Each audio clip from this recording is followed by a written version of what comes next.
పామరులో జరిగిన బాబు షూరిటీ మోసం సభలో పేర్ని నాని హాట్ కామెంట్స్ చేశారు. లోకేష్ రెడ్ బుక్ అంటుంటే వైసీపీ కార్యకర్తలు రప్పారప్ప అనడం ఏంటని కామెంట్ చేశారు. చీకట్లో కన్ను కొడితే పనైపోవాలి తప్ప రప్పారప్ప అనడం కరెక్ట్ కాదంటూ వ్యాఖ్యానించారు పేర్ని నాని.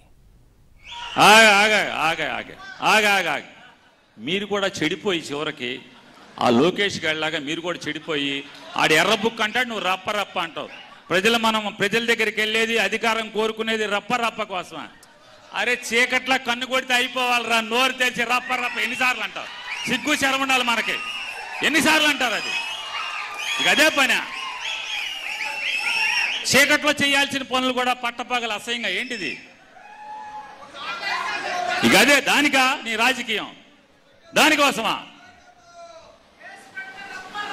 ఆపయ పెద్ద నరికోడిని చూసాం, చాలా నరికావు నువ్వు. ఇప్పుడు దాకా ఇప్పుడు వేసావు ఏమన్నా?